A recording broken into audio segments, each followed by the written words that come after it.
ونصلي ونسلم على رسول الكريم وأعوذ بالله من الشيطان الرجيم بسم الله الرحمن الرحيم ومن يعمل من الصالحات وهو مؤمن فأولئك يدخلون الجنة ولا يظلمون نقيرا. قرآن کریم کی یہ ایک آیت اس وقت میں نے تلاوت کی ہے، ایک بہت ہی اہم مضمون کو بیان کرتی ہے. اس کی تفصیل کوشش کروں گا کہ پوری عرض کروں. یوں تو قرآن کریم کی کوئی ایک آیت بھی ایسی نہیں ہے جس میں کوئی اہم مضمون کا بیان نہ ہو.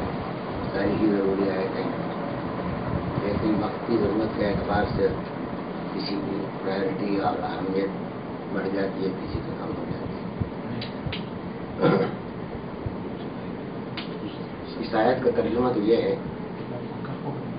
کہ ومن یعمل من الصالحات، جس نے عمل کیا، جو عمل کرتا ہے نیک عمل، وہو مومن، بشرطے کہ وہ مومن بھی ہو، ایمان رکھتا ہو، تو فاولئک یدخلون الجنہ، تو یہ وہ لوگ ہیں کہ جو جنت میں داخل ہوں. ولا یظلمون نقیرا، اور ان پر ادنا سا بھی کوئی ظلم نہیں کیا جائے گا. جہاں بظاہر تو ترجمے سے یہی معلوم ہوتا ہے کہ جنت کا ذکر ہے اس آیت میں اور عمل صالح کی اہمیت ہے، لیکن میں ذرا سا اس سے مختلف کچھ عرض کرنا چاہوں گا، اور وہ اسی آیت کے سے مستنبط بھی ہے. وہ یہ کہ دنیا کو اللہ تعالیٰ نے اسباب کی دنیا بنایا ہے، اور اسباب بھی مختلف قسم کے اللہ تعالیٰ نے پیدا فرمائے. کچھ دنیاوی زندگی کے اسباب ہیں، کچھ آخرت کی زندگی کے اسباب ہیں. لیکن عجیب بات یہ ہے کہ دنیاوی زندگی کے جو اسباب ہیں، مثلا یہ کہ آپ زراعت کرتے ہیں تو غلہ ہوتا ہے، کاروبار کرتے ہیں تو اس میں منافع ہوتا ہے، اور دوسرے جتنے بھی اسباب ہیں. عجیب بات جو میں کہہ رہا ہوں وہ یہ ہے کہ اللہ تعالیٰ نے دنیا کے اسباب تو پیدا کیے، لیکن اسباب کے جو اثرات ہیں، یعنی اس کے جو پھل ہیں اسباب کے، ان کا کوئی وعدہ نہیں کیا کہ تم اگر یہ ذریعہ اختیار کرو گے تو ہم یہ ضرور اس کا کوئی جزا دیں گے تمہیں، یا اس میں ضرور ملے گا. مثال کے طور پر ہر مرض کی دوا پیدا کی حدیث میں ہے کہ کوئی مرض ایسا نہیں جس کی دوا نہ ہو، لیکن یہ وعدہ نہیں کیا کہ ہر دوا سے شفا حاصل ہوگی. اکثر ایسا ہوتا ہے کہ ہم دوا کرتے ہیں، شفا نہیں ہو. اسی طرح زراعت کے اصول ہیں کہ آپ بیج بوتے ہیں، زمین کو ساری تقاضے پورے کرتے ہیں، اکثر ایسا ہوتا ہے کہ فصل نہیں ہوتی، یا اس پر دوسرے اسباب پیدا ہو جاتے ہیں جو ختم کر دیتے ہیں فصل کو. سیلاب ہے اور دوسری. تو یہ وعدہ اللہ تعالیٰ نے کہیں نہیں کیا پوری قرآن میں، حدیث میں، کہ جو تم دنیا کے اسباب اختیار کرو گے تو اس پر اثر ضرور مرتب ہوگا. یہ کہیں وعدہ نہیں. لیکن دنیا کے اسباب میں دو طرح کے اسباب ہیں. ایک تو قطعی اسباب ہیں جن پر اثر ضرور مرتب ہوتا ہے، اور ایک ضمنی ہے، جیسا کہ ابھی میں نے ضمنی کا ذکر کیا کہ ایسے اسباب کہ آپ زراعت کر رہے ہیں اور کام نہیں ہو رہا، دوا پی رہے ہیں شفا نہیں ہو رہی. اسی طرح اور بہت سے چیزیں ہیں. تو یہ ضمنی اسباب ہیں، ان کے اثرات کا مرتب ہونا کا کہیں وعدہ نہیں. لیکن کچھ قطعی اسباب بھی ہیں، اور وہ قطعی اسباب یہ ہیں کہ اللہ تعالیٰ نے ان میں اثر مرتب کر دیا ہے اسی دنیا. مثال کے طور پر آپ کھانا کھاتے ہیں تو کھانا کھانے کا اثر یہ ہے کہ پیٹ بھر جاتا ہے. پیاس لگ رہی ہے، پانی پیتے ہیں تو پیاس کا وعدہ پورا ہو جاتا ہے. یقینی اسباب ہے. کیا آپ کو پیاس لگ رہی ہے؟ پیاس بجھے گی. کھانا کھایا ہے تو کھانا پیٹ بھرے گا، بھوک ختم ہوگی. اس میں علماء اور فقہا نے ایسے اسباب کو جو قطعی ہیں ان کو ترک کرنے کو جائز نہیں کیا. یہ فرمایا کہ ایسے اسباب کو ترک کرنا جائز نہیں ہے. مثلا بہت سے لوگ ریاضتیں کرتے ہیں، کھانا چھوڑ دیتے ہیں یا اپنے اوپر سختیاں برداشت کرتے ہیں مختلف اس میں، تو اس کو جائز قرار نہیں ہے. تو ایک بات تو ضروری یہ عرض کرنی ہے کہ یہاں اللہ تعالیٰ نے دنیا کے اسباب میں کوئی وعدہ یہ نہیں کیا کہ ہم تو ضرور اثر مرتب کریں گے آپ کی کوششوں کو. ہاں اکثر یہی ہوتا ہے کہ ان کوششوں کا اثر مرتب ہو جاتا ہے. شفا اکثر عام طور سے دواؤں سے ہو جاتی ہے، لیکن کم ایسا ہوتا ہے کہ نہیں ہوتی. اسی طرح زراعت کے اصولوں پر زراعت ہو جاتی ہے، لیکن کم ایسا ہوتا ہے کہ اس کے مقاصد پورے نہیں ہوتے. کاروبار ہے دوسری چیز. ایک بات تو ذرا سے ایک مقدمہ تو یہ تھا کہ یہ میں کرنا چاہتا ہوں کہ اللہ تعالیٰ نے ہم ذرا سے غلطی میں مبتلا ہے، اور اسی غلطی کی طرف میں اشارہ کروں گا ابھی آیا.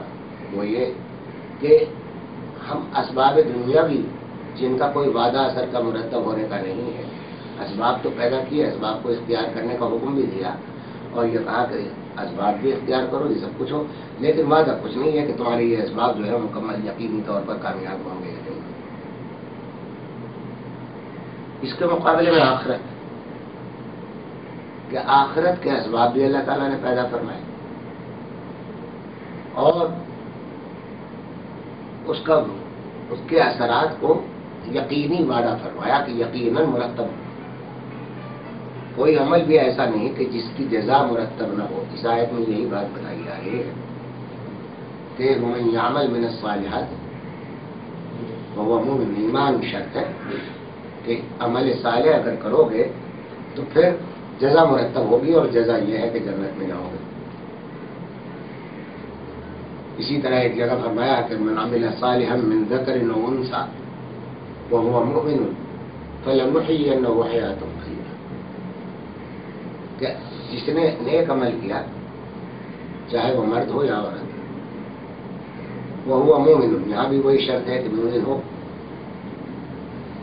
تو ہم اس کو ایک ایسی زندگی دیں گے جو حیات طیبہ ہو. اور حیات طیبہ کی عجیب و غریب تشریحات ہیں. وہ جس کو نصیب ہو جائے بڑا خوش نصیب ہے انسان، حقیقت میں وہ بادشاہ ہے جس کو حیات طیبہ اللہ تعالیٰ عطا فرمائے. اور یہ حیات طیبہ اللہ تعالیٰ اپنے نیک بندوں ہی کو عطا کرتے ہیں. کفار کی قسمت میں یہ حیات طیبہ نہیں. تو اس آیت سے بھی یہ معلوم ہوا کہ یہ وعدہ پکا کیا جا رہا ہے کہ جو مرد اور عورت کوئی عمل صالح کرے گا ضرور اس کا عمل، اس کا جزا ملے. تو اب وہ حیات طیبہ ہے کہ ہم اس کو حیات طیبہ دیں. ومن يعمل مثقال ذرة خيرا يره ومن يعمل من الصالحات من ذكر ومن يعمل مثقال ذرة شرا يره ومن يعمل مثقال ذرة شرا يره. اس میں تو بہت زیادہ اور وضاحت صراحت کے ساتھ یہ کہہ دیا گیا کہ ایک ذرے کے برابر بھی عمل آپ کا خیر کا ہوگا تو وہ لازمی تم دیکھ لو گے اس کو، اس کا اثر مرتب ہوگا. اور اگر خیر شر کا کوئی عمل ذرہ برابر بھی ہوگا تو اس کا اثر ضرور مرتب ہوگا. تم دیکھ لو گے آپ. ان ساری آیات سے جو نتیجہ نکلتا ہے وہ یہ ہے کہ ایک تو یہ کہ آخرت کے لیے کیا جانے والا کوئی عمل ضائع نہیں ہوتا، اس کا اثر ضرور مرتب ہوگا. پہلی بات ہے. اور وعدہ ہے، اور چونکہ اللہ کا وعدہ ہے تو اس واسطے اس میں کسی قسم کے شک و شبے کی بھی گنجائش نہیں. تو یہ اثرات ضرور مرتب ہوں گے. اور اس سورہ زلزال کی اس آیت میں کہ شر یرا اور خیر یرا میں من ذرہ کا لفظ ہے کہ ذرے کے برابر بھی عمل کوئی ہوگا تو وہ بھی ضائع نہیں ہوگا، اس کو بھی لازمی دیکھ لو گے تم. اس کا مطلب یہ ہے، یہ ذرا سا فکر کی چیز ہے کہ ہمارا کوئی ادنا سا عمل